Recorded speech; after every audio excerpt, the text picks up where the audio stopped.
চলুন সত্যিটা বলি, প্রতারণা আকাশ থেকে নেমে আসে না। এটা আপনার ছাদের ফুটোর মতো ধীরে ধীরে তৈরি হতে থাকে। আপনি বুঝতে পারেন না যতক্ষণ না পুরো ছাদটাই ধসে পড়ে। কিন্তু আপনাকে কেউ যা বলে না তা হলো, যে নারী প্রতারণা করে সে কখনোই কোনো চিহ্ন না রেখে তা করে না। এটা কখনোই নীরবে হয় না, এটা কখনোই পরিষ্কার হয় না, আর সম্পর্কের ভিত্তিকে টলিয়ে না দিয়ে এটা কখনো হয় না। সমস্যা হলো, বেশিরভাগ পুরুষ সেই ফাটলগুলোকে উপেক্ষা করেন। তারা ভাবেন সে শুধু ব্যস্ত, সে শুধু ক্লান্ত, তার একটু জায়গা দরকার। কিন্তু এই অজুহাতের আড়ালে একজন পুরুষ জানেন যে কিছু একটা ভুল হচ্ছে। তিনি শুধু এখনো সেই সাহস পাননি যে কথাটা মুখ ফুটে বলবেন। আপনার যদি কখনো সেই অন্তরে মোচড়, সেই নীরব আশঙ্কাটা হয়ে থাকে যে কিছু ঠিক নেই, তবে এই ভিডিওটি আপনার জন্য। কারণ যখন একজন নারী প্রতারণা করে তখন সে সব সময় কাদার মধ্যে পায়ের ছাপ রেখে যায়। আর আজ আমরা সেই সব ছাপ খুঁজে বের করব। চলুন শুরু করা যাক। 1, তার মনোযোগ সরে যায় আর সে ভান করে যে সরে নেই। এটা অনুভব করার জন্য আপনার মনোবিজ্ঞানে পিএইচডি দরকার নেই, অনুভূতিটাই পাল্টে যায়। একদিন সে উষ্ণ, কৌতূহলী, আপনার প্রতি আগ্রহী। পরের দিন মনে হবে আপনি তার মুখ পড়া কোনো অপরিচিত ব্যক্তির সাথে কথা বলছেন। সে আপনার দিনের কথা জিজ্ঞাসা করা বন্ধ করে দেয়। সে আপনার গল্প শুনে আর হাসে না। এমনকি সে সেই ছোট জিনিসগুলোও ভুলে যায় যা আগে সে সহজে মনে রাখতে পারত। আর যখন আপনি এই নিয়ে কথা তোলেন তখন সে আপনাকে বলবে, তুমি বেশি ভাবছো, আমি শুধু ক্লান্ত, তুমি নিরাপত্তাহীনতায় ভুগছো। কিন্তু এটাই সত্যি ভাই, মহিলারা হঠাৎ করে দূরে সরে যায় না। তারা দূরে সরে যায় যখন তাদের আবেগিক বিনিয়োগ অন্য কোথাও স্থানান্তরিত হয়। তা অন্য কোনো পুরুষ হোক, কোনো কল্পনা হোক, বা শুধু পালানোর ধারণা। ফোকাস আর আপনার উপর থাকে না। আর সেটাই হলো প্রথম আসল ফাটল। 2, সে ছোট জিনিসগুলো লুকানো শুরু করে। প্রতারণা বেডরুমে শুরু হয় না, এটা নীরবতার মধ্যে শুরু হয়। আগে সে আপনাকে তার সহকর্মীদের কথা বলতো, এখন তার আজকের দিনটা লম্বা গেছে, কিন্তু কেন তা বলতে চায় না। সে আগে তার ফোন কাউন্টারে ফেলে রাখত, এখন সেটা মুখ উল্টো করে রাখা হয়, অথবা গোপনীয় কিছু থাকার মতো করে তার হাতে সেটে থাকে। সে আগে আপনাকে নিয়ে পোস্ট করত, আপনার কথা উল্লেখ করত, আপনার সম্পর্কে গর্ব করত। এখন সে অনলাইনে যেন অবিবাহিত। আর আবারও আপনি জিজ্ঞেস করলে আপনি হয়ে যান ঈর্ষান্বিত, নিয়ন্ত্রণকারী, বিষাক্ত। কিন্তু আসলে কি ঘটছে, সে তার জীবনকে দুটো আলাদা ভাগে ভাগ করছে। তার যে ভার্সনটি আপনার সাথে আছে আর যে ভার্সনটি ধীরে ধীরে আপনার কাছ থেকে দূরে সরে যাচ্ছে। একজন প্রতারক নারী হয়ে যায় একজন জাদুঘর। এক হাত দিয়ে মনোযোগ সরায়, আরেক হাত দিয়ে প্রতারণা করে। আর আপনি যদি ভাবেন যে আপনি পাগল হয়ে যাচ্ছেন, তাহলে তা হচ্ছে কারণ সে আবেগিক গ্যাসলাইটিংয়ের শিল্পে পারদর্শী হয়ে উঠেছে। কিন্তু আপনার ভেতরের মন জানে, আপনি সব সময় জানেন। 3, অন্তরীণতা হয় উধাও, নয়তো পরিবর্তিত হয়ে যায়। সবচেয়ে জোরালো সতর্ক সংকেতগুলোর মধ্যে একটা হলো বেডরুমে কি ঘটে অথবা কি ঘটে না। সে হঠাৎ ঠান্ডা, অনাগ্রহী, দূরে সরে যেতে পারে, যেন আপনাকে স্পর্শ করতে তার প্রচেষ্টা লাগছে। অথবা সে হঠাৎ খুব বেশি আগ্রহী হয়ে ওঠে, নতুন কৌশল, ভিন্ন শক্তি, এমন একটা ক্ষুধা যা আগে ছিল না। এখানেই মোচড়। দুটোই সংকেত।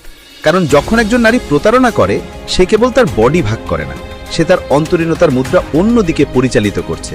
আর সেই মুদ্রা হয় আপনার সাথে শুকিয়ে যায়, অথবা ঢাকা গিয়ে বাড়াবাড়ি করে। যৌনতা হয় একটা কাজ, একটা অভিনয়, অথবা নিজের বিবেক পরিষ্কার করার একটা উপায় হয়ে ওঠে।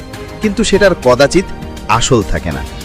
আর আপনি এটা অনুভব করবেন কাজের সময় নয়, বরং পরের নীরবতায়, সেই খাঁটি শূন্যতায়, যেন সে আগেই চলে গেছে, যেন আপনি একটা কাচের দেয়ালের মধ্যে দিয়ে কাউকে চুমু করছেন। এটা ভালোবাসা নয়, এটা হলো বিশ্বাসের ফলের অবশিষ্ট। 4, সে এমন ঝগড়া শুরু করে যার কোনো অর্থ নেই। আপনি কি কখনো লক্ষ্য করেছেন যে ঝগড়াগুলো কোথা থেকে আসছে? আপনি গাড়ি চালানোর সময় একটি টেক্সটের উত্তর দিতে ভুলে গেছেন, এখন সে এমন আচরণ করছে যেন আপনি রাষ্ট্রদ্রোহিতা করেছেন। আপনি বেসিনে একটি থালা রেখে গেছেন, এখন আপনি কখনো শোনেন না, আর তার কোনো গুরুত্ব নেই। ভাই, এটা থালা নিয়ে নয়, এটা আবেগিক স্থানচ্যুতি।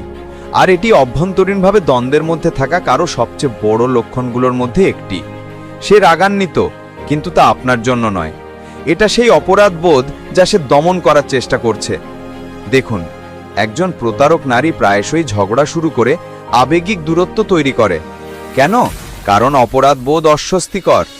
নিজের গল্পের ভিলেন হওয়া তার ভালো লাগে না, তাই সে গল্প উল্টে দেয় এবং আপনাকে খারাপ মানুষ হিসেবে চিত্রিত করে। এটা হলো আত্মসমর্থনের প্রথম পাঠ। যদি আপনি হঠাৎ ঠান্ডা, দূরে বা অতিরিক্ত হন, তবে সে অন্য কোথাও দেখার অধিকার বোধ করে। এটার প্রতারণা থাকে না, এটা হলো মানিয়ে নেওয়া। এটা বিশ্বাসঘাতকতা নয়, এটা হলো নিজেকে খুঁজে পাওয়া। আর হঠাৎ আপনিই কারণ যার জন্য তাকে বাইরে পা রাখতে হয়েছে। এটা কৃত্রিম ক্ষমতা প্রদর্শনের মোড়কে মোড়া গ্যাস লাইটিং। কিন্তু ফাঁদে পা দেবেন না। যিনি ইতিমধ্যেই দরজা থেকে অর্ধেক বেরিয়ে গেছেন তার সাথে আপনি তর্ক করবেন না। আপনি কেবল পর্যবেক্ষণ করুন এবং বিশৃঙ্খলার চেয়ে শান্তিকে বেছে নিন।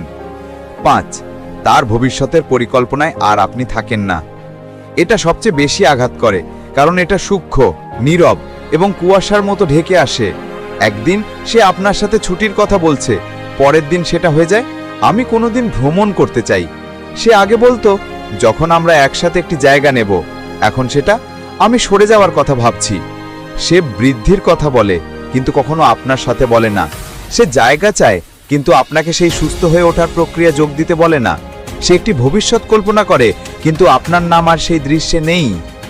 আর যখন আপনি এই নিয়ে কথা তোলেন, সে বলবে তুমি খুব বেশি ভাবছো, আমার কিছু জিনিস ঠিক করার দরকার, তুমি এত তীব্র হচ্ছ কেন?